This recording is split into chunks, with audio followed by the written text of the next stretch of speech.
মন্ত্রীর দৃষ্টিতে নিই ঘটনাটা। ওনার সঙ্গে এমনিতে আমার কোনো কথাবার্তা সাধারণত হয় না বা হয়নি। ওই এলাকার বিধায়ক যিনি, তার দৃষ্টিতে আমি নিই। উনি তখন সবটা শুনল, না এরকম তো হওয়া উচিত না, এটা তো করা উচিত না, এটা তো যে যাবে বিয়ে বাড়িতে সেই। আমি চলছে দেখলো অনেক দিন যাবৎ, এগুলো তো আপনাদের লোকই তো করছে এগুলো। উনি আবার বলছে এগুলো তো আগেও হতো, এরকম এক দুইটা ঘটনা। আমি আগেরটা তো বলে দিলাম, আগে যেরকম হতো সেখানে হস্তক্ষেপ ছিল, এখন তো এগুলো চলছে অনেক দিন যাবৎ, অনেক ঘটনা ঘটেছে, এগুলো কি চলবে? এটা কি চলতে পারে? না আমি দেখছি, এবং নিশ্চয়ই এটা হওয়া উচিত না। তিনি বারবার বলছে উচিত না, আমি দেখছি। আমি গতকাল এটা প্রেসের সামনে আসিনি। কেন? আমি অপেক্ষা করেছি মন্ত্রী নিশ্চয়ই সেটা তিনি নিন্দা করবেন বা এ সম্পর্কে কিছু বলবেন। আমি অপেক্ষা করেছি ওনার কল আসার জন্য। আমি দেখলাম যে আজ এখন পর্যন্ত ওনার দিক থেকে উনি কী ব্যবস্থা নিয়েছেন বা কী বলেছেন এটা কিছু তো বলবে। উনি বলছে আমি দেখছি ব্যাপারটা, এবং এটা হওয়া উচিত না এটা বলেছে। এবং আমি তো অপেক্ষা করেছি, অপেক্ষা করার পরও দেখলাম যে কিছু না। এবং এই যে অবস্থাটা চলছে এটা সম্পর্কে এই কারণেই আজকে আপনাদের সামনে আমি বিষয়টা তুলে ধরলাম। আইন শৃঙ্খলার একটা অবনতি মারাত্মকভাবে এসব পাওয়া যায়। এই ক্ষেত্রে চিহ্নিত করা, কি করে এই ঘটনা ঘটলো তা বের করে নিয়ে আসা, এগুলো তো মানুষের সম্মুখে ধরা পড়ছে না। এই যেমন আমার রাজ্যের একটা অনেকটা প্রতিনিয়ত ঘটনা সেটা পরিণত হয়ে গেছে, এই পরিস্থিতি চলছে। এবং দেখা যায় যে মহিলাদের উপর নির্যাতন এই সময়ের মধ্যে ব্যাপক আকার নিয়েছে। আপনারা জানেন উদয়পুরের ঘটনা, একজন মহিলাকে সেখানে পুড়িয়ে মারা হয়েছে এবং মির্জাতে।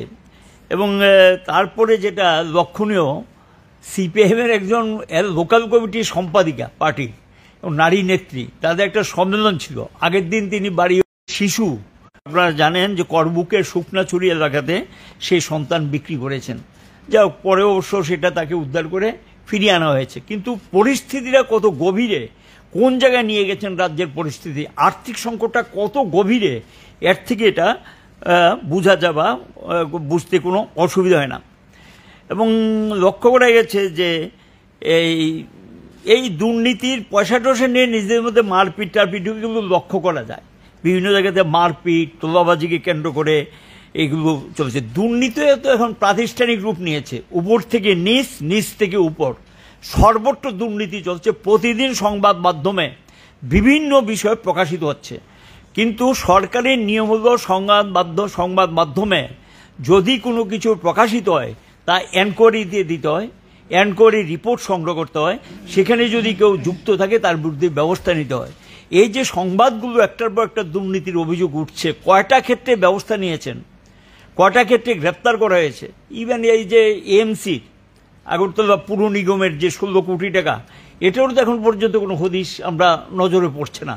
এবং প্রকৃত অপরাধী ধরা, টাকাটাকে উদ্ধার করা, এগুলো সম্পর্কে কোনো হদিশ। এবং শুধু তাই না, অহরহ সর্বত্র প্রায় সমস্ত ডিপার্টমেন্টে এটা চলছে। এবং এগুলো সময়ে সময়ে বিভিন্নগুলো বেরোচ্ছে। আমরা বলবো এগুলো তদন্ত হোক, যারা এগুলোর সঙ্গে যুক্ত তাদেরকে চিহ্নিত করুক, ব্যবস্থা নেওয়া হোক। নেবে কিনা সেটা তাদের ব্যাপার। এবং এটা উপর থেকে নিচ যখন ছড়িয়ে যায় তখন স্বাভাবিক কারণে এটা সম্পর্কে বলার কেউ থাকে না, এই পরিস্থিতি সেখানে তৈরি হয়েছে। এডিসি এলাকা তো চলছে পাল্লা দিয়ে দুর্নীতি, তিপ্রামথা দল। এডিসি যা অর্থ যাচ্ছে সেটা নিজেদের মধ্যে ভাগ বটরা করে নিচ্ছেন। এবং সেখানে তো আরও মানে গ্রামীণ এলাকা, বিশেষ উপজাতি এলাকায় তো খুব খারাপ অবস্থা।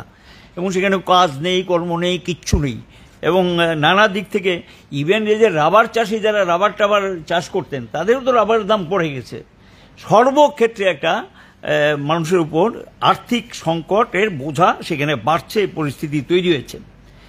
এগুলি নিয়ে যেহেতু প্রতিবাদ বাড়ছে, সাধারণ মানুষ রাস্তায় নামছেন, প্রতিবাদে সামিল হচ্ছেন, এটাকে বিজেপি দল সহ্য করতে পারে না।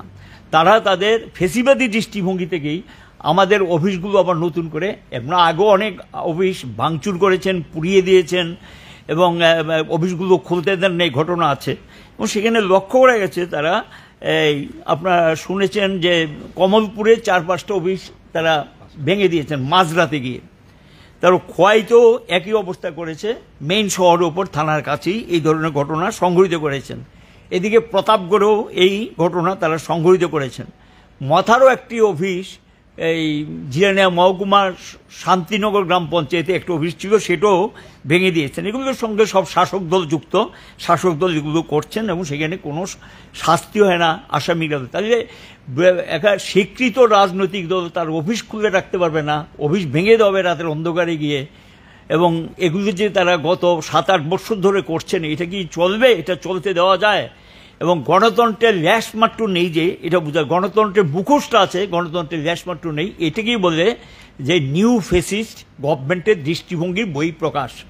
এবং এই লাইনেই তারা সেখানে অগ্রসর হচ্ছেন। এমনকি আগরতলা শহরে থানার নাকের ডগায়, এবং দেখলাম পট্টপট্টিকেও বেরিয়েছে, তৃণমূলের একটা অফিস ছিল, এটাও তো ভাঙচুর করেছে তৃণমূলের অফিস।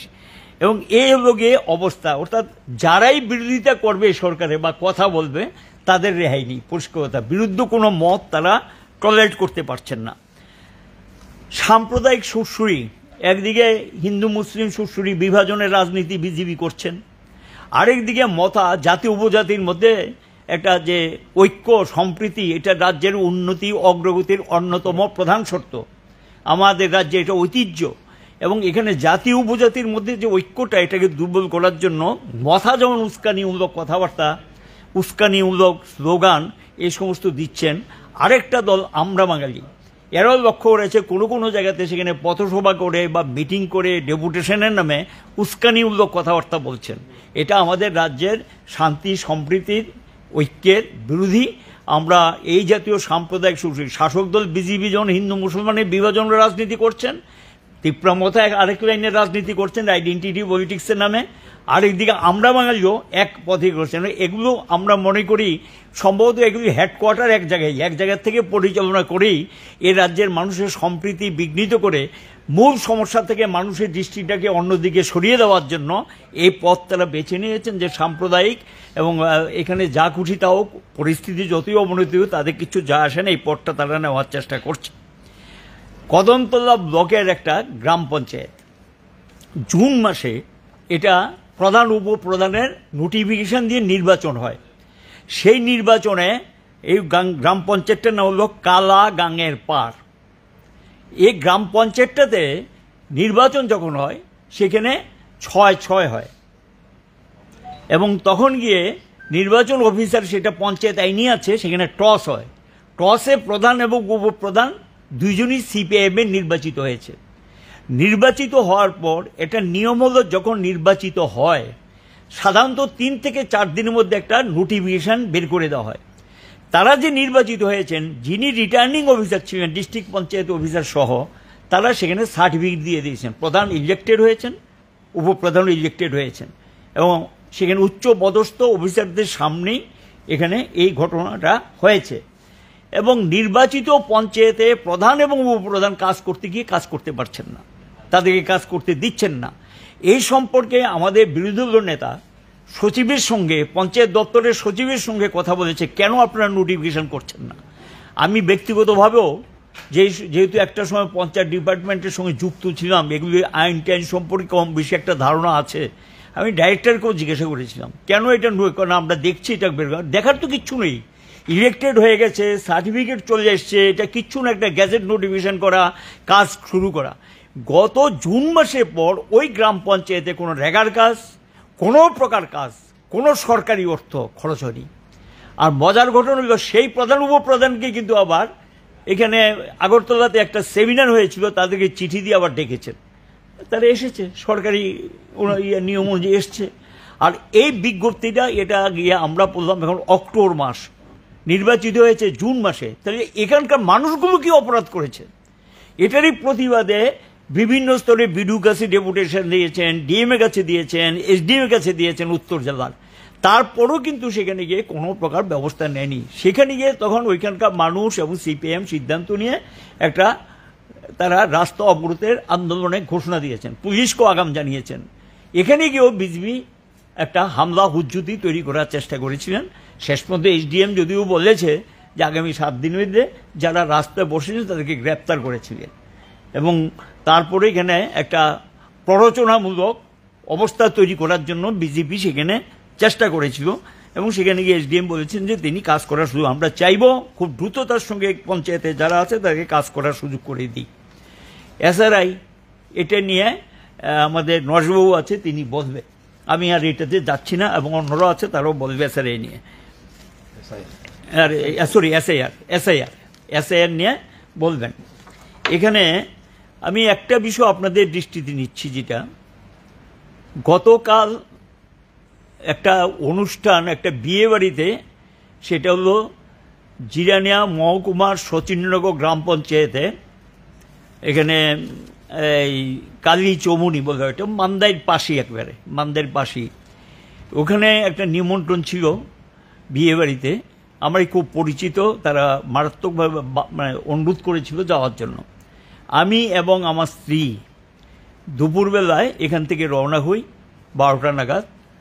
12:30 মধ্যে গিয়ে জিরানিয়া এসডিএম অফিসে যাওয়ার পর সামনে একদম জিরানিয়া বাজার সঙ্গে থানা থেকে হবে 150 মিটার, আর বাজারের উপরেই এটা, হঠাৎ করে একটা খুব দামি গাড়ি কালো রঙের, এই গাড়িটা দিয়ে রাস্তার দুই দিক একদম পুরো রাস্তার অবরোধ করে দেন।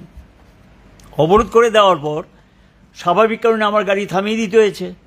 আমি যে গাড়িতে ছিলাম, আমি এবং আমার স্ত্রী, আমি তখন গেলাম কে আটকেছে, পেছনে আবার দেখলাম আর একটা বোলেরো গাড়ি দিয়ে পেছনের রাস্তাটাও আটকে দেওয়া হয়েছে। জাতীয় সড়ক, এখানে এমনিতেই জাতীয় সড়কে প্রচণ্ড ভিড় হয়, দুই দিকে প্রচুর পরিমাণ গাড়ি দাঁড়িয়ে গেছে। আমি জিজ্ঞাসা কেন, আপনি এখানে যেতে পারবেন না। আমি কেন, এটা কি এই এলাকায় কি কারোর জন্য নিষিদ্ধ? আমার জন্ম এখানে, আমার বাবা এখানে এসছেন 1939 সালে, আমার বাড়ি এই মহকুমায়, আমার স্ত্রীর বাড়ি জিরানিয়া, আমি যেতে পারবো না কেন? এটা কে নিষেধাজ্ঞা জারি করেছে? এরকম তো কেউ কি আটকানো যায়? কেন আপনি যেতে পারবেন, আপনি ফিরে যেতে হবে। কেন? কারণ এখানে গেলে, আপনি গেলেই লোকজন আসবে, এটা যেতে দেবো না, এখানে আপনাকে ফিরে যেতে হবে। অনেকক্ষণ তাদের সঙ্গে, প্রায় 15 মিনিটের মতো তাদের সঙ্গে আমার কথা কাটাকাটি হয়েছে, যে কেন আমি যেতে পারবো, আমার স্ত্রীর সঙ্গে এবং আমার সঙ্গে। এবং এ পরিচিত বিজেপি এই লোক, এরা সবাই 7-8 জনের মতো ছিলেন, তারা রাস্তা থেকে গাড়িটা সরাচ্ছেন না। পাশে পুলিশ দাঁড়িয়ে আছে, কয়েকজন পুলিশ, সংখ্যায় বেশি না, তারা কি ট্রাফিকের ডিউটি করতো না কি ব্যাপার আমি সেটা বলতে পারবো না, দাঁড়িয়েছিল। এবং এদিকে প্রচুর গাড়ি দাঁড়িয়ে গেছে। এই পরিস্থিতির মধ্যে তখন গিয়ে যাত্রী সাধারণ অসুবিধা হচ্ছে, মানুষও ভিড় করেছে। আমি তখন এই পরিস্থিতিতে শেষ পর্যন্ত কি করবো, আর এখানে গিয়ে তো আর এদের সঙ্গে মারামারি করা তো আমাদের পথ না, এটা আমরা বিশ্বাসও করি না। এবং এর আগেও কয়েকবার কিন্তু এরকম এই কাজকর্মের মধ্যে জিরানি এলাকায় গেলে নানা ধরনের বাধা তৈরি করার চেষ্টা করেছেন, এবং এটা পরিচিত। এবং এখানে যিনি বিধায়ক, তার খুব কাছের লোকই, তিনি এখন তো মন্ত্রীও তার কাছের লোকই। এই ঘটনার পর আমি ডিজিকে জানাই এই ঘটনা ঘটেছে। মানিকদে তো ব্যক্তি না শুধু, আমার তো একটা পরিচিতি আছে, আমি তো এখানকার প্রধানের থেকে শুরু হয়েছে। 1979 সালে আমি প্রধান হই, এবং এখানে রাজনীতির সঙ্গে যুক্ত 1966 সাল থেকে আমি ছাত্র আন্দোলনের সঙ্গে যুক্ত। আমি জানি না যারা এগুলো করেছে নিশ্চয়ই তাদের জন্ম তখন হয়নি, তার বাবাদেরকেও আমি চিনি, 1-2 জনকে চিনিছি, যাদের বাবাকে চিনি। তো এখানে গিয়ে যেখানে 20 বৎসরের বিধায়ক, তারপর 15 বৎসরের মন্ত্রী, এই জিরানিয়া মহকুমার প্রতিটা কাজের সঙ্গে যুক্ত, জন্ম কর্ম সব এখানে, এবং এই জায়গাতে গিয়ে যাওয়া যাবে না, এটা কি অরাজক অবস্থা, বগের মুল্লুক, যে এখানে যে এই এলাকাটা কারোর জন্য নিষিদ্ধ, এই অবস্থা চলছে জিরানিয়া এলাকায়। অফিসটা তো জানেন আপনারা, বহুবার ভাঙচুর হয়েছে, বহু কমরেড আমাদের আক্রান্ত হয়েছে, বহু নেতা আক্রান্ত হয়েছে, বহু বাড়িঘর লুটপাট হয়েছে। এই ঘটনা নির্বাচনের পর থেকেই চলছে। গোটা মহকুমায় একটা অফিস ছাড়া কোনো অফিস খোলা নেই, অফিসগুলো খুলতে দেয় না, এই পরিস্থিতি চলছে। এবং এই যে অবস্থাটা চলছে, এই অবস্থা সম্পর্কে যেটা চলছে, আমি কালকে শেষ পর্যন্ত মন্ত্রীর দৃষ্টিতে নিই ঘটনাটা। ওনার সঙ্গে এমনিতে আমার কোনো কথাবার্তা সাধারণত হয় না, বা হয়নি। ওই এলাকার বিধায়ক যিনি, তার দৃষ্টিতে আমি নিই। উনি তখন সবটা শুনে, না এরকম তো হওয়া উচিত না, এটা তো করা উচিত না, এটা তো যে যাবে বিয়ে বাড়িতে সেই, আমি তো চলছে দেখুন অনেকদিন যাবত, এগুলো তো আপনাদেরই লোক, আপনাদের লোকই তো করছে এগুলো। উনি আবার বলেছে এগুলো তো আগেও হতো, এরকম 1-2টা ঘটনা। আমি আগেরটা তো বলে দিলাম, আগে যেরকম হতো সেখানে হস্তক্ষেপও ছিল, এখন তো এগুলো চলছে অনেক দিন যাবত, অনেক ঘটনা ঘটেছে। এগুলো কি চলবে? এটা কি চলতে পারে? না আমি দেখছি, এবং নিশ্চয়ই এটা হওয়া উচিত না, তিনি বারবার বলছে উচিত না, আমি দেখছি। আমি গতকাল এটা প্রেসের সামনে আসিনি। কেন? আমি অপেক্ষা করেছি মন্ত্রী নিশ্চয়ই সেটা তিনি নিন্দা করবেন বা এ সম্পর্কে কিছু বলবেন, আমি অপেক্ষা করেছি ওনার কল আসার জন্য। আমি দেখলাম যে আজ এখন পর্যন্ত ওনার দিক থেকে উনি কি ব্যবস্থা নিয়েছেন বা কি বলেছেন এটা কিছু তো বলবে। উনি বলছে আমি দেখছি ব্যাপারটা, এবং এটা হওয়া উচিত না এটা বলেছে। এবং আমি তো অপেক্ষা করেছি, অপেক্ষা করার পরও দেখলাম যে কিছু না। এবং এই যে অবস্থাটা চলছে এটা সম্পর্কে এই কারণেই আজকে আপনাদের সামনে আমি বিষয়টা তুলে ধরলাম। কি সিদ্ধান্ত হচ্ছে, সামাজিক অনুষ্ঠান, বিয়ে বাড়িতে যেতে পারবো না, কেউ মারা গেলে যাবে। এবং আরেকটা ঘটনা ঘটেছিল বৎসর 4 আগে, একটা আমাদেরই খুব পুরনো কর্মী, উনি মারা গেছেন, ওনার বাড়িতে গিয়েছিলাম।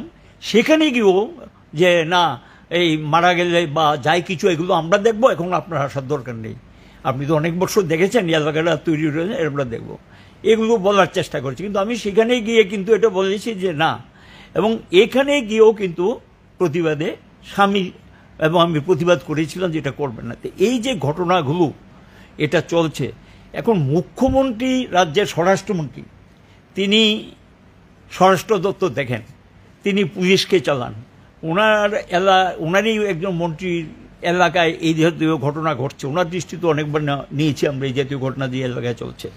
মধ্যবার এটাও বলেছে যারা আমার গাড়ি আটকেছে, কেন এটার বিরুদ্ধে আপনারা আগরতলায় মিছিল করছেন, এটাও আবার বলেছে, এটা প্রতিবাদ কেন করছেন, এটাও চার্জ করেছে। এই যে ঘটনাগুলো চলছে, মুখ্যমন্ত্রী কি দায়িত্ব এড়াতে পারেন? ওনারই মন্ত্রিসভার মন্ত্রীর একজন এলাকাতে এই ঘটনা ঘটছে, উনি স্বরাষ্ট্র দপ্তরে ভারপ্রাপ্ত, পার্টি অফিস ভাঙছে, মানুষ আক্রান্ত হচ্ছে, রক্তাক্ত হচ্ছে, এগুলো দেখার দায়িত্ব তো ওনারও। এবং এই ঘটনাগুলো আমরা বামফ্রন্টের পক্ষ থেকে এই বিষয়গুলি নিন্দা করছি, প্রতিবাদ করছি, চিহ্নিত করুক, ব্যবস্থা নিক, এবং সরকার তার দায়িত্ব পালন করুক, এটা আমাদের দিক থেকে আমাদের পরিষ্কার বক্তব্য। এবং এই কারণে আমি বিষয়টা আপনাদের মাধ্যমে এটা তুলতে বাধ্য হলাম। আমি কালকে কিন্তু অনেক সাংবাদিক বন্ধুরও জিজ্ঞাসা করেছিল, 1-2 জন, আমি কিচ্ছু বলিনি। কেন বলিনি? কারণ যেহেতু একজনকে জানিয়েছি, তিনি কি করে আমি অপেক্ষা করেছিলাম, কিন্তু আমাকে এরপর আর কিছু জানায়নি আর কি। এই কারণে আপনাদের মাধ্যমে বিষয়টা আমি তুলতে বাধ্য হলাম। এই অরাজকতা কতদিন চলবে? মানুষ সামাজিক অনুষ্ঠানে যেতে পারবে না, স্বাধীনভাবে চলাফেরা করতে পারবে না, কথা বলতে পারবে না, এটা কি মানে স্বৈরশাসনের চূড়ান্ত বহিঃপ্রকাশ। এবং এর তো একটা সীমা থাকবে, তো সীমা ছাড়িয়ে যাচ্ছে। Any question? হ্যাঁ, মুখে। আমি ঘটনা যখন ঘটে, আমি যখন ব্যাক করি, তখন গিয়ে 100 মিটার যখন ফিরে, তখনই গিয়ে ফোন করি ডিজিকে, আমি ঘটনা জানাই। এরপর অন দি ওয়ে, আমি আগরতলা ফেরো অন দি ওয়ে, এরপর ওই সুশান্ত বাবুর সঙ্গে আমার কথাবার্তা হয় অন দি ওয়ে। তখন বলছেন তো যে এরকম তো আগেও হয়েছে,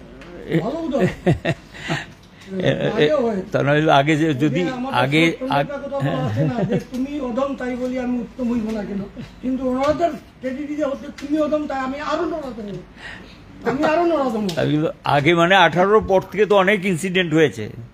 আর বামের আমলে হয়েছে যেটা আপনি বলছেন, বামের আমলে তখন আপনি এখানে প্র্যাকটিক্যালি জানেনই না কিচ্ছু, এই জায়গার মাটি, এই জায়গার লোকজন কিছুই চিনেন না, জানেনও না অনেকটা। তাই কাজেই আমি বলেছি যে এরা যারা করছে এগুলি আপনি ভালো করেই চিনেন, এরা আপনার প্রশ্রয় পুষ্ট, আমি এই শব্দটা বলেছি।